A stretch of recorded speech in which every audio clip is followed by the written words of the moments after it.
morning and welcome to Judaism Today. We all know that Lashon Hara is one of the hardest mitzvos in the Torah, one of the hardest commandments to keep.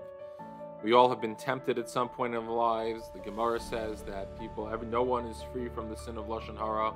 It's very hard not to speak negatively about someone. For some reason, some crazy reason, it makes us feel good. Now, what's novel about our Parsha this week is it introduces a whole new form of Lashon Hara.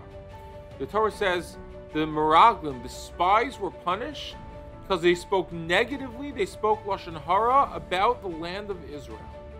So apparently Lashon Hara about the land of Israel is in and of itself problematic.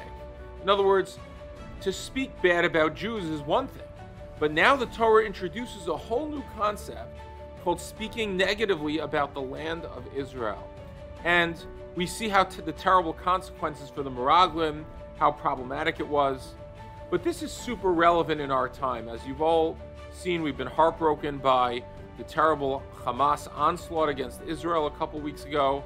And then what's even worse has been the Lashon Hara, the negativity that was spewed about Israel in the press by Jews and non-Jews alike. So many people almost create this whole negative narrative about Israel that ascribes to it immoral acts and just terrible, terrible things about the land of Israel and the people of Israel that really are the worst of the worst, like total Lashon Hara. And I think that this places an incredible responsibility on us, which is that we cannot be silent when we hear Lashon Hara about the land of Israel. In fact, if we look in the Parsha, the great Kalev is rewarded for having silenced the people. When they were about to speak Lashon Hara about the land of Israel, Vayahas Kalev silences the people, and the Torah says he's rewarded for silencing the Lashon Hara. We need to be Kalevs. The Jewish people today, we need to be Kalevs. We need to stand up for the dignity, honor, and respect of Eretz Yisrael.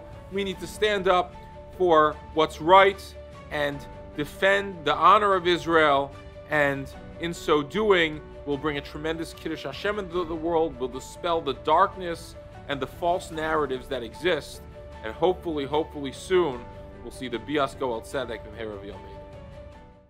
I hope you enjoyed that episode of Judaism Today. If you did, please make sure to follow us on Facebook, subscribe on YouTube, or check into our podcast wherever podcasts are listened to. And we look forward to hearing from you more.